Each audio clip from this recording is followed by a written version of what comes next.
महाराज जी के भजन बा रो लोगिन सुनले होखे बहुत बार। सतराम सुमिरन करिल तजिद माया के सब बोल, फिर ना ही मिली है ये संतो यह मानुष तन अनमोल। गावे में चाहे पढ़ देवे में थोड़ी सा समय लगता। महाराज जी कहतनी कि सतराम नाम के सुमिरन कर ल, करिह मत कर। करिह मने जब मन करी तब करिह। भूतकाल हो गए, भविष्य काल हो गए। आई वर्तमान काल में महाराज जी कहतनी कि सतराम सुमिरन करी ल, माने अबे से शुरू कर। काल करो से आज करो, आज करो से अब पल में परले होएगी तो बहुरी करोगे कब।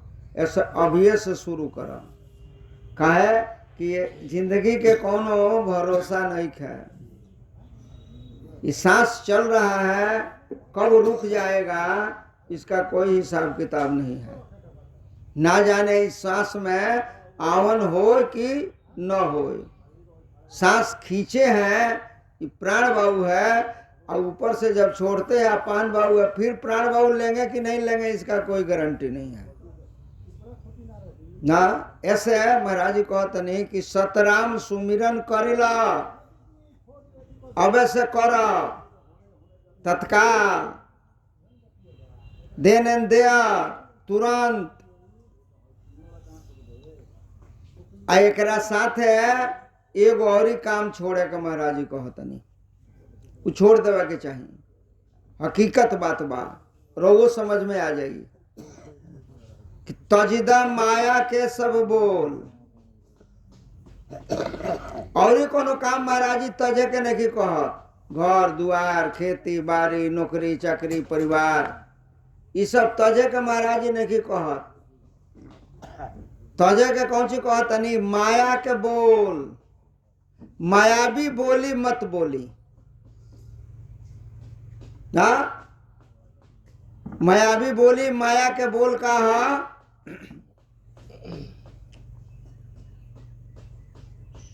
ये मेरा है, ये तेरा है, ये तेरा है, ये मेरा है, ये तो बोल है। मैं और तोर मोर ते माया, जा बस जीव पड़ा भौकाया। बोलिए गड़बड़ हो जाने से, बोलिए माया की बोलने से यह जीव भवसागर में घूमता है। 84 लाख जोनियों में नाना तरह का कष्ट काटता है। क्यों काटता है? तो बोली खाली बोल के। जैसे कबीर साहब कहनी,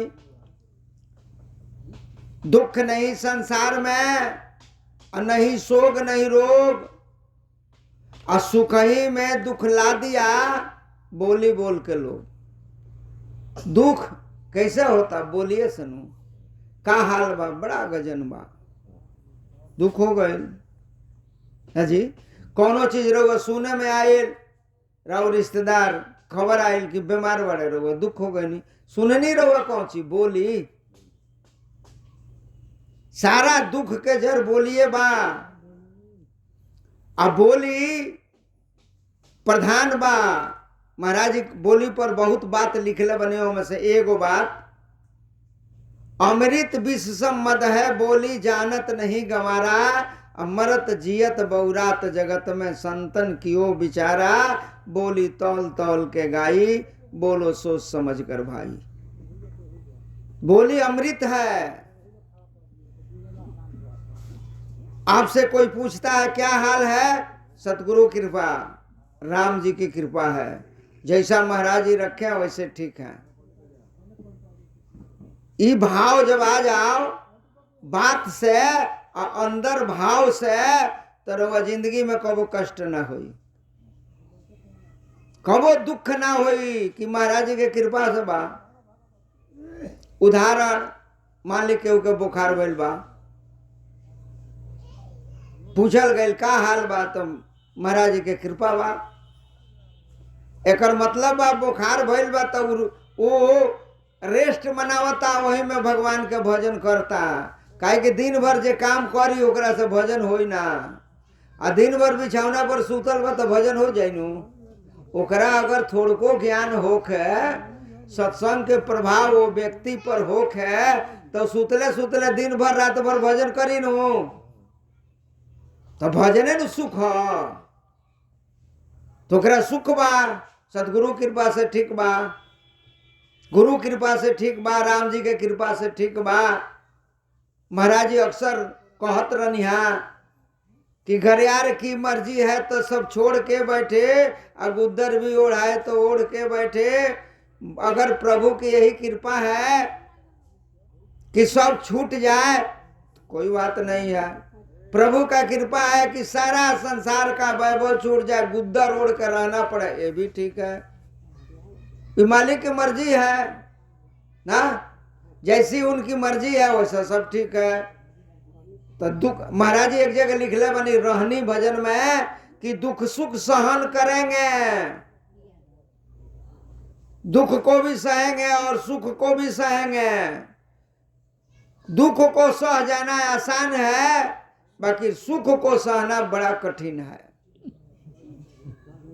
दुख तो रात भर रो के गा के कहूँ सहिए जाए, बाकी सुख हो जाओ चारों तरफ से तो रउआ से बर्दाश्त ना हो, लोग के लाते दबाओ चले, दो चार गो सुनाओ चले ना जी। सुख सहाला ना, आज सुख सह जाओ तो समझ ले कि ओकरा पर प्रभु के विशेष कृपा बा। अर्थात ओकरा अभिमान नहीं के अपना धन के, अपना बल के, अपना ज्ञान के, अपना कोनो चीज के ओकरा अभिमान नहीं के। राम राम, ओकरा अभिमान नहीं के, यानी लघुता बा। तो लघुता जेकरा में रही ओकर पर प्रभु के कृपा तो जरूर रही। लघुता से प्रभुता मिले, प्रभुता प्रभु की कृपा है, प्रभु की पावर है। तो सुख सह लेना है, दुखों सह लेना है। तो ये सहेंगे कब? आकि जब भी बुझा जाएगा कि प्रभु के कृपा से हमें मिला है। अब माया के बोली तज दी हम हमार,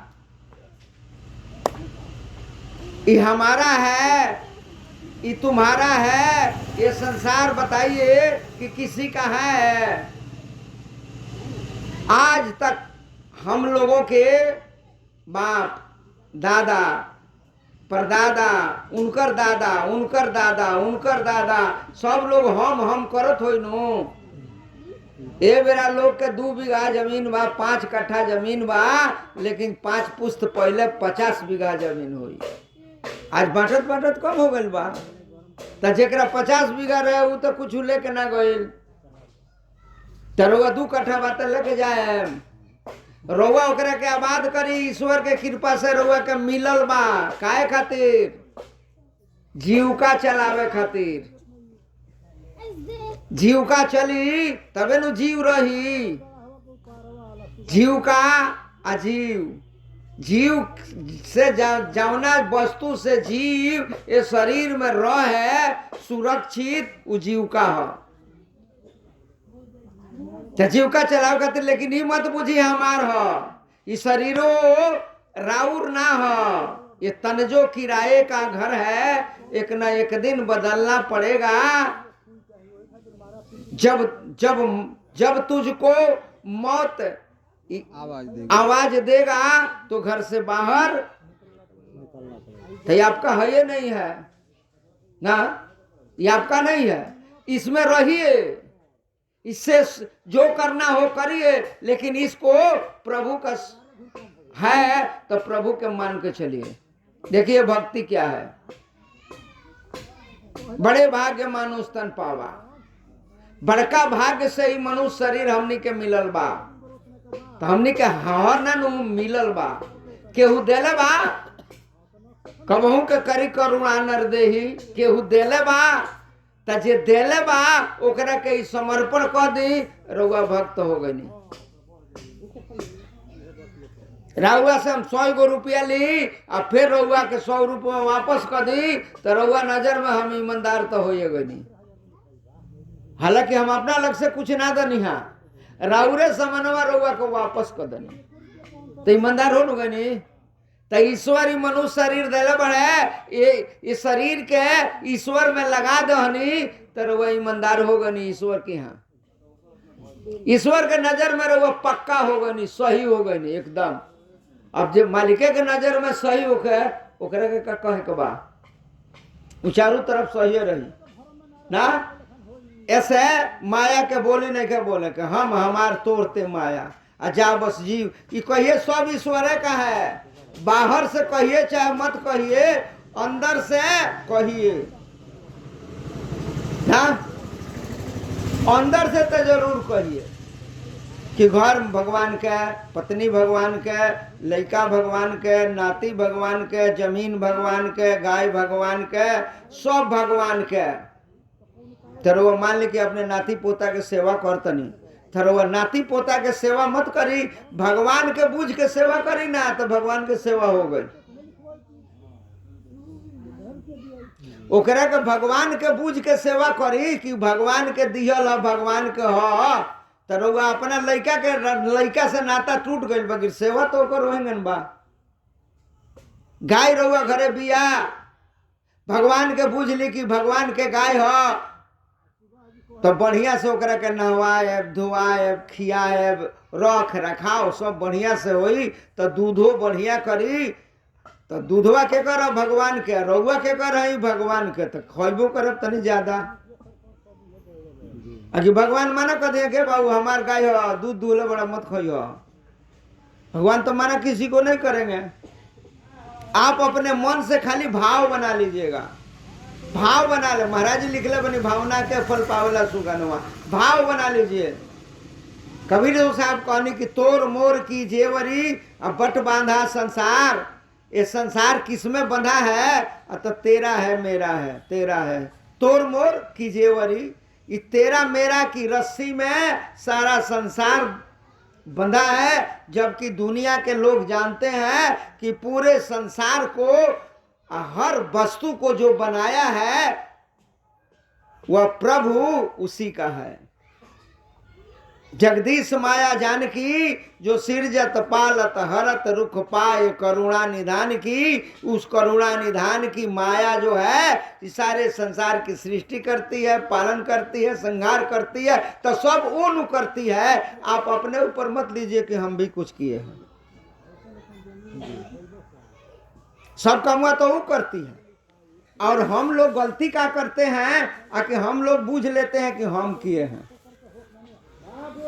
हम नहीं कुछ कर सकते हैं, हम कुछ कर नहीं सकते हैं, सब वही करते हैं। जो कुछ किया सो हरि किया, मैंने किया कुछ नहीं। जो कहा कि तू किया तो तू ही हो मेरे मान। रोवा कौन काम करेले? जौन मन करेला, जौन मन ना करेला वो काम करे। जौन जौन मन करेला तौन तौन काम करीले, जौन जौन इच्छा करेला तौन तौन काम करीले। है जी, केहू कही कि इच्छा कैला से तो कदनी हा, आ केहू कही कि मन कैला से तो कदनी हा। केहू ना कही कि कान कहला से तो कदनी हा, नाक कहला से तो कदनी हा, जीव कहला से तो कदनी हा ना। केहू मन से कही या केहू इच्छा से कही, ये दुगो बा। तो इच्छा रहुआ हम ही, इच्छा तो आद शक्ति है। अब मन रहुआ हम ही, मन तो निरंजन भगवान है। तो सब लोग वो करता और रहुआ अपने पर ओढ़ लेता नहीं कि हम कोई नहीं है ना। महाराज जी अक्सर कहे खेत खाओ गदहा, मार खाओ जोलाहा ना। एगो जोलाहा धोबी के यार रहे, तो धोबी अपन घाट पर गए रहे कपड़ा फींचे। तो जोलाहा जे रहे यार, उनका मन कैले चले तनी यार से भेंट कर ले, तो अपन गए तो फींचत रहे। कहले यार आ गए ठीक बात, तनी ऐसा है 10 गो और कपड़ा बा, एक कपड़वा के खींच के आ तब तरह से बतियाओ तनी तनी गदावा देखत रह केहू के खेत में मत पड़ो ना। तो जेकरा खेत में पड़ी उ तो 2-4 गो सुनाई नो जी है, तो तनी गदावा देखत रह। ते गाछी तर बैठ के गधा देखे लगला, गर्मी के दिन रहे, गाछ तर छेह रहेला, तनी हवा भी सुंदर बहेला। अब वहाँ गईले चले गदावा एक जना के खेत में पड़ गईल, आई सुत रहा खेतवा लाल के कर गदा तो भोंगवाइले कह दिले हमार गदा। अब 2-4 हाथ में कुदलस, 2-4 डंटा उन्हीं के जमा दहलस। काहे काहे जमा दहलस? कहले हमार ह। उ कहते वो धोबी के ह तो पिटैते। वही सब इच्छा करतिया आ मन करता आ हमनी के झूठे पिटा जातनी से कि हम कोई नहीं हा, हमनी के यही पकड़ा जातनी से हम कोई नहीं हा। हाँ, और वो करत नहीं कि कुछ करने वाला है भगवान, आ कराने वाला है भगवान। सब तो वही है, करते हैं वही, कराते हैं वही, और फंदों में डाल के फंसाते हैं वही। तो उन्हीं को कहिए कि सब ईश्वर किए हैं, सब ईश्वर की कृपा से हो रहा है, सब ईश्वर करते हैं, सब आद शक्ति करती है। यही 2 जना मिल के सब करे लो। तो उनके लो पर कहता माया के बोली राउर समाप्त, जीव के बोली बोली। जीव एजा कुछ बनौले बा, जीव के एजा कुछ बा। जीव हमनी के पूछा जाए हमनी से के हमी, तो ज्ञान बा तो बता दे जाए कि जीव हमी। जीव के एजा कुछ बा, जीव के एजा मिलल बा फ्री में मनुष्य शरीर, कि ये मनुष्य शरीर पाके तू सतगुरु के भक्ति करा, और सतगुरु के बतौला के हिसाब से पार ब्रह्म के नाम के सुमरन भजन करा, जौना से तहार कल्याण हो जाओ, तहार मुक्ति मिल जाओ। यही खातिर नु मनुष्य शरीर मिलल बा। आई हमार हमार हमार हमार तहार तहार यही में फंस जाता। ये महाराज जी मन करता नहीं कि सतराम सुमिरन करी लो, तजदा माया के सब बोल। माया के जितना बोल बा एकरा के तज दी, ई मत बोली। अगर वो बोलत नहीं, आदत पड़ गई बा बोले के, तब बोला तनी तो नीचे महाराज लिखत तनी कि फिर नाही मिली है हो संतो। माया के बोली बोलत रहा तो 84 लाख जोनी में जाके कुकुर बिलार ऊंट बानर खेकर सांप से चूनर हाथी घोड़ा बैल इत्यादि जोनी में जाके नाना तरह के कष्ट पैबा। आई फिर मिली ना मनुष्य शरीर, मानुष तन में फिर के आना नहीं है, अब बिना ज्ञान का मोक्ष पाना नहीं है। दोहरावनी ना मिली। फिर 84 लाख जोनी में रहुआ कितना दिन भटक है, आ कितना प्रभु के याद करे, आ प्रभु के जब सुनाई तब नु को वो मौका मिली तो फिर मनुष्य शरीर मिली, तले तो कष्ट भोगन। तब की मिलल बा तो जोगा ली, अब की पारी मिलल बा भाग्य से संजोग से, सतगुरु के कृपा भी रहुआ बा, रहुआ पर बा, सतगुरु के शरण में भी रहुआ बानी। तो कम से कम ए बार तो जरूर जोगा ली, ए बेरा जोगा ले तो कल्याण राउर एकदम पक्का बा होखबे करी। यही से महाराज कहता नहीं कि ना जोगाएब तो का होई, तो फिर नाही मिली है संतो यहाँ मानुष अनमोल। अनमोल बा मनुष्य शरीर, बाकी जितना सामान दुनिया में देखत नहीं सब मोल के बा।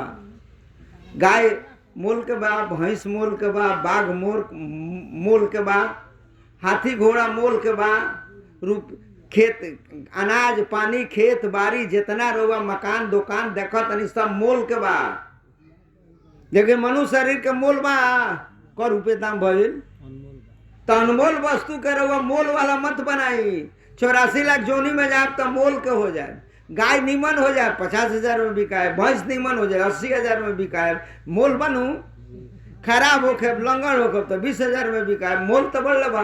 राम राम मोल एक बा, लेकिन दूसरा मनुष्य शरीर के मोल नहीं के केहू आज ले दाम लगौले बा कि मनुष्य शरीर के इतना दाम बा। एक दामे नहीं के तो लगा पहुंची ना। ऐसे ही अनमोल वस्तु जब मिलल बा फ्री में मालिक के कृपा से, तो एकरा के सदुपयोग करी। तो सदुपयोग करे खातिर महाराज जी का कहतनी मन से इंद्री रोक ले, श्वासा से मन घींच, इच्छा से श्वासा गहो, तो कबहू न हुई है मीच। मन से इंद्री रोकी ना, 10 इंद्रियों का नायक मन है। आइए इंद्रियों का नचाता है, सभी नचावत राम गोसाई। अगर मन रुक जाओ तो इंद्री नाची, नचावे वाला ना होखे तो नाची। सबके ये नचावता, के नचावता? मन। मन केंगन नचावता? जीव के चाहना के अनुसार। जीव चाह बस मन इंद्रिन से नाना कर्म करावे। सरकार के बाणी हो ना जी, इस सरकार के बाणी हो। चाहना रउआ हो जाता, बस मन रउआ के नचावल शुरू करता, इंद्री को नचावल शुरू करता, आई नाचल शुरू करता। तो एकरा ऊपर से आए, चाहना ही जन्म मरण का कारण है। और फिर महाराज जी लिखनी कि चाह सतराम के सुधारा मतिया, अचुंदर काहे ना रंगौलो गुलाबी पकिया। चाहना अपना मालिक के नाम का रखिए, क्या हमें मालिक का नाम का सुमरन भजन करना है। पक्का चाह करे जो कोई, जो चाहे सो पावे। पक्का चाह रहुआ हो जाओ, मालिक के नाम के सुमरन करे के, तो रात भर रहुआ सुतलो रहे और रात भर रहुआ सुमरनो करत रहे। रहुआ बुझेबे ना करी कब सुतनी है कब जगनी है, ओगियो पूरा हो जाई ना। राम राम राम राम राम राम मन से भीतरे भीतरे पर रटतनी, वही में 2 मिनट ओगियो लगाइल, फिर जगनी तो फिर रटतनी ना जी। सिपाही लोग होला कोनो फैक्ट्री के गेट पर, 8 घंटा के ड्यूटी बा, लाठी डंटा कुछ ले लेवल हाथ में। सुतले सुतले खड़े भैले भैले 2 मिनट ओंघाइयो ले लो। बाकी रुका लोग के लिखाई कि 8 घंटा ड्यूटी ना कैले हन, ओंघाई रहे हन ना जी। उ पकड़ाई ना, वही में ओंघा जाई। महाराज जी कहत रहनी कि लक्ष्मण जी 14 बरिस तक राम जी के साथे रहनी, तो कब सुतनी ना, हमेशा खड़े रही। तर लक्ष्मण जी का कहनी, कहो बिछावना बिछा के ना सुतनी, खड़े भइल भइल हो सकता सुत रहा लोग। हेजा रोगा पहरा देवे के दिया गए, राती खन लाठी लेके हेजा खड़ा बनी, तो हो जा सके उ देखी तो का कहे सुतल बड़े। हाँ खड़े बड़े, वही में मालिक के नाम याद करते रहे। तो रउआ राम राम कहते कहते खड़ा भैले भैले राम राम कहते कहते नींद आ गई, फिर ओंगी टूटल, तो फिर राम राम कहे लगनी। तो जितना देर सुतल बनी वो भक्तिये में रउर जाई, ऐसे रउआ के सुतल लागी नहीं। सोवत जागत नाम तिहारो, सुतनी है तो राम राम, जगनी है तो राम राम, तो नामे जपत नहीं। तो नामे के सुमरन भजन हम करतनी, तो नाम के सुमरन भजन हो जाई। तो पहले नंबर चाहना पक्का करी, चाहना पक्का हो जाई सुमिरन करे के, तो मन इंद्री से सुमिरन कराइए दी। सुमिरन करे के इंद्री हो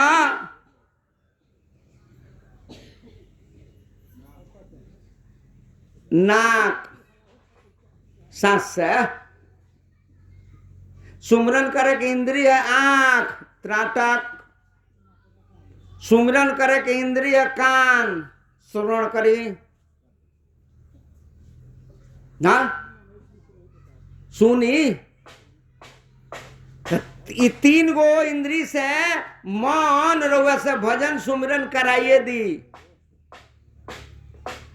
तब महाराज जी कहते नहीं तो एकरा के केंगन पक्का कर जाए, तो पहले पक्का कर जाए, चाहना पक्का करी, ओकरे बाद सांस चले तो मन चले।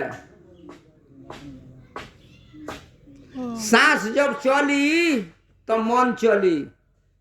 तो सांस के रोक दी सम करके, तो जितना देर सांस रुक रही उतना देर मन भी रुक रही।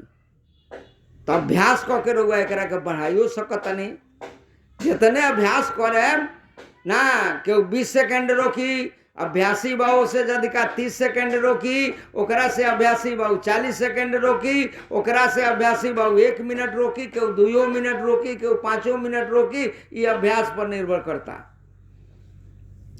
तो जितना अभ्यास करब उतना रोकी, उतना देर मन रुक जाई। आधे मिनट मान ली सांस रोक दनी, मन से इंद्री रोक ले तो सांस रोक दनी तो इंद्री रुक गए, इंद्री सब शिथिल हो गए। श्वासा से मन घींच, और बाद श्वासा से मन तो रुक गई बा, ओई में मालिक के नाम लेके, मन से मालिक के नाम लेके सांसवा खींची, मन से मालिक के नाम, और वही में श्वासवा खींची। आ इच्छा से श्वास आगो, और ओकरा के इच्छा करके रोक दी, आ वही में मालिक के नाम के ध्यान करी, या देखी या सुनी, इराउल ड्यूटी बा कौन करे ना। तो कबहू ना होई है मीच, मीच मन मौत ना होई। मौत 2 प्रकार के होला, एगो अकाल मृत्यु, एगो काल मृत्यु। काल मृत्यु ओकरा के कहल जाला जे समय पूज गइल बा। केहू के 70 साल पूज गइल, चाहे 80 साल पूज गइल, 80 साल के बाद शरीर छोड़ डाला, ई काल मृत्यु है, समय से। एगो अकाल मृत्यु, अकाल माने बिना समय से, बाव और दुआई 70 बरिस 40 बरिस में चल गई। ये अकाल मृत्यु है बिना समय के ना जी। आज जे मालिक के नाम के सुमरन भजन करला, ओकर ना अकाल मृत्यु होला ना काल मृत्यु होला। ओकरा अपना इच्छा पर बा। ओकरा ई बात बुझा जाओ कि अब हमार भक्ति मुक्ति लायक हो गइल बा, तो शरीर छोड़ के चल दी। जैसे सेवरी के गुरु मतंग ऋषि कहनी सेवरी से कि सेवरी हमारा समय हो गया है, हमारी भक्ति जितनी चाहिए हो गई है, अब हमको यह संसार और शरीर छोड़कर मालिक के दरबार में जाना है। तुम इस कुटिया को मत छोड़ना, यहाँ राम जी आएंगे। तो अपना शरीर जो अग्नि से शरीर समाप्त कर लेने, चल दनी ना, अपन चल गए। एक कबीर साहब के एक शिष्य रहने चरणदास जी। चरणदास जी अपना शिष्य लोग के बुलाने, बहुत लोग शिष्य रहे चरणदास जी के, गृहस्थ आदमी रहने, लेकिन शिष्य बहुत लोग रहे।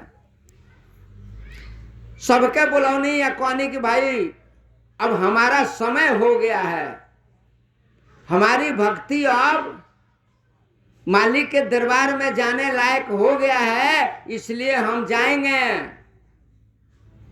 फलाने तारीख को आप लोग सब लोग इकट्ठा हो जाएं। सारा शिष्य लोग इकट्ठा हो गए गंगा जी के किनारे। अपन गमछी वहां के एगो चेला के दानी के ले जा, जल पर बिछा द।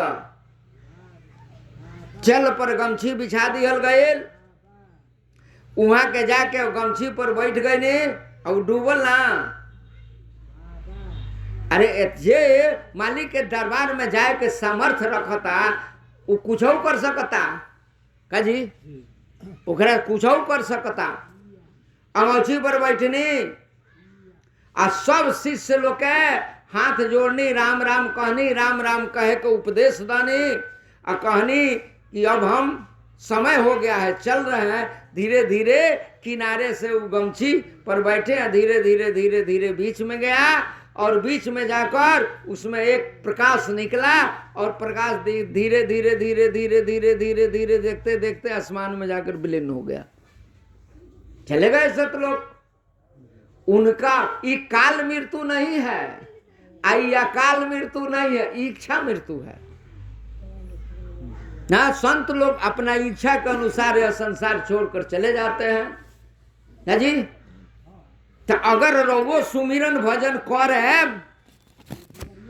महाराज जी के आदेशानुसार तरवो काल मृत्यु ना होई, अकाल मृत्यु ना होई, कबहू ना होई है मीच, मौत ना होई, रउआ इच्छा के अनुसार शरीर छोड़ के सतलोक चल जाए। एकरा खातिर दूसरका लाइन महाराज जी लिखतनी कि इच्छा जग के छाड़ी के सूरत माही मिलाए, अजन जगदीश सत्य गुरु दिन कबीर जनाए। संसार के इच्छा छोड़ के, संसार के इच्छा ना प्रभु के इच्छा करी, संसार तो रोग लगा अपने आप आ जाई। बड़े बड़े संत महात्मा को आप देखिए, उनके यहाँ न खेती है, न बाड़ी है, न नौकरी है, न चाकरी है, लाखों लोग भोजन करते हैं। कहाँ से करते हैं? अब भजन में बराबर सुनते हैं, पढ़ते हैं कि दाता एक राम भिखारी सारी दुनिया, तो दाता वो है और उन्हीं के शरण में है, तो दाता के शरण में कोई रहे तो भूखे रहेगा, उसको कमी होगी किसी की चीज का। ऐसे महाराज जी कहते हैं संसार के इच्छा रोग त्याग दी, आ इच्छा करही के बाद तो प्रभु के नाम के करी। संसार के इच्छा त्याग देव तो प्रभु के इच्छा में बढ़ोतरी हो जाई। जमुना के महाराज जी कहनी कि तीव्र इच्छा से प्रभु की प्राप्ति पुरुषार्थी हो जानी। संसार के इच्छा छोड़ दे तो प्रभु के तो इच्छा रहो बढ़ले बा, इहो इच्छा में जाके मिल जाए तो और इच्छा तीव्र हो जाई, मन तेज हो जाई, तुरंत मिले के इच्छा हो जाई, तो रहुआ तीव्र इच्छा हो जाई तो प्रभु की प्राप्ति हो जाई। तो संसार के इच्छा छोड़ब तब न तीव्र इच्छा होई। वह महाराज जी कहतनी कि इच्छा जग के छाड़ी के, संसार के इच्छा छोड़ के और मालिक के नाम में सूरत करी, ख्याल करी ना, स्मरण करी, चिंतन करी, मनन करी। ये सब एक ही वो चीज है, भाषा बदल बदल के कहल बा ना जी। सबका खेल का है सूरत करना। चिंतन करते हैं और चिंतन सुनाई देता है तो कैसे सुनाई देता है? तो सूरत के माध्यम से। मनन करते हैं वो सुनाई देता है तो कैसे सुनाई देता है? सूरत के माध्यम से। सूरत ना रहे तो वो बुझाई है, तो सब चीज सूरते पर बा, लेकिन ओकरा के 50 गो बात में कहल बा कि कौन बात रहुआ समझ में आई। तो इच्छा जग के छाड़ी के सूरत माँ ही मैंने उसके अंदर सूरत करिए। सांस श्वासा माँ ही सुमीरते, मन की दुविधा जाए। दुविधा मने कहो भगवान पर भरोसा होता, कबो नहीं का होखत, हो तो बा नहीं हो होता, ये दुविधा बा ना, संशय बा। एक रस जब हो जाई, एक रस जब हो जाई तो दुविधा खत्म हो जाई। तो सांस जौन खींचतनी मालिक के नाम लेके, तो भीतरिए रहुआ ख्याल करी कि मालिक के नाम आवता जाता, और रोक के भी ओकरा के देखी और वही के सुनी, तो मन के खटर पटर जौन बा उ समाप्त हो जाई। ई राउट ड्यूटी बा, ई रहुआ करे के बा, हमरा कहला से ना हो जाई। रहुआ एकरा के करे के पड़ी, समय निकाले के पड़ी, भोर में चाहे सवेरे चाहे 12 बजे, जब संसार से फुर्सत मिले तो माने करे के पड़ी। रहुआ कहे कबीर हम कह मरी, तू ना करब तो हम का करी, खाली आशीर्वाद से काम ना चली, करे के पड़ी रहुआ ना। तो इच्छा जग के छाड़ के आ सूरत माही मिलाए, आ जन जगदीश से सत्य गुरु दिन कबीर जनाए। महाराज जी हमने के कहतनी कि कबीर साहब हमने के जनौले बनी, तो हम तारा लोग इनके जनाव तनी कि करिह लो, लेकिन ये कामवा कब होई? अतः कभी सवास के बिना आर जियरा होला डामाडोल, एक विश्वास के बिना। बिन विश्वास भक्ति नहीं, बिना विश्वास के भक्ति होबे न कर। वो चिल्लात रही रातों दिन ढोलक झाल लेके, अब विश्वास नहीं के तो भक्ति और ना हो। बिन विश्वास भक्ति नहीं, अते बिनु द्रवहीन राम, आ जले विश्वास ना होई तले भक्ति ना होई, आ भक्ति ना होई तो राम जी के कृपा ना होई। आ राम कृपा बिनु सपना हूँ जीव न लही विश्राम। आ राम जी के कृपा ना होई तो ई जीव के विशेष आराम ना मिली। तो विशेष आराम करे खातिर राम जी की कृपा चाहिए। राम जी के कृपा खातिर राम जी के नाम के सुमिरन करे के पड़ी ना जी, भक्ति करे के पड़ी, सेवा करे के पड़ी। आ सेवा भक्ति खातिर विश्वास करे के पड़ी। पहले देखी राम जी के तो हमनी के देखले बानी सना, हो सकता केहू देखले होखे, कोनो बात नहीं है। महाराज जी के अपना तो पक्का बा देखले बानी सन, आ देखतो बानी सन। तो गुरु पर वो पक्का विश्वास हो जाई तो मालिकों पर वो पक्का विश्वास बा। गुरु पर पक्का अगर विश्वास बा तो मालिक पर भी रहुआ पक्का विश्वास बा। हाँ, ऐसे कबीर साहब कहनी कि गुरुमुख बानी ऊंचे रे शीश साच करी मान। गुरु के मुख से जौन बाणी निकल जा ओकरा के साच मान के करी, ओ बेरा रहुआ भरे खराब लगी कि महाराज जी है ना कहता नहीं पश्चिम है, हम जानते रहनी है पूर्व है, ओ बेरा रहुआ भले खराब लगी। लेकिन वो खराब नहीं के विश्वास कर ले तो पश्चिमो सूरज उग जाई हैं, वहां के जेने चाहे बोने उगा दे ना जी।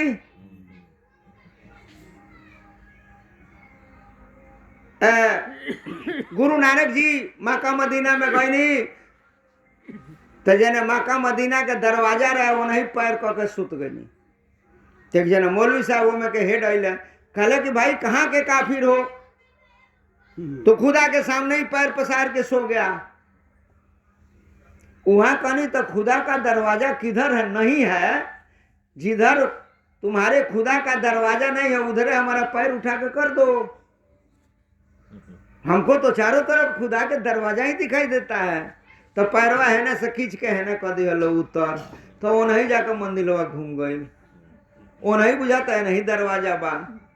तब पूर्व खींचल लो तब दरवाजा होने हो गई, है ना खींचल लो तब दरवाजा है ना हो गई, है ना कर लो तो है ना हो गई। अब जेना वहां का पैर जाओ नहीं खुदा के दरवाजा हो जाओ।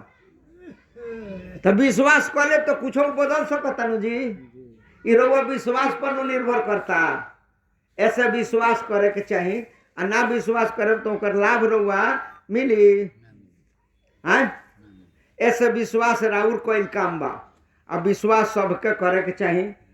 तो विश्वास देखी विश्वास गुरु के मुंह से निकलल तो पर पक्का भाई हो जाई। रो महाराज जी के किताब पढ़ता नहीं उनमें कोनो बात रो मिलल कहीं पक्का भाई हो जाई, निश्चय कर ले तो हो जाए एकदम पक्का बा। और वैसे निश्चय नहीं कहो होई कि ना होई। भजन कैला से सुख होला, विश्वास नहीं खे ना तो सुख है बा। विश्वास हो जाए तो वो से अधिका कोनो सुख हो नहीं। जो सुख मिलत राम भजन में सो सुख नहीं है मेरी में। अब कबीर साहब पर विश्वास बा, अगर विश्वास बा तो भजन करे। हाँ, शंकर भगवान कहनी उमा राम मरम जही जाना, अब भजन छाड़ ना करी है आना। शंकर भगवान पार्वती से कहले कि हे पार्वती, जे राम जी के मरम जान जाओ वो भजन छोड़ के दोसर काम ना करी ना।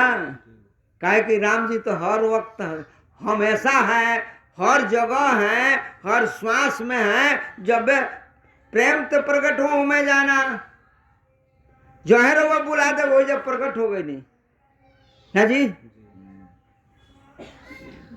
तो रहुआ विश्वास रहुआ होके तब नो, तब विश्वास हो जाओ तो सब काम हो जाई। 3:30 करीब हो गए, ऐसे 2 मिनट नाम जप कर देवा के ठीक बा।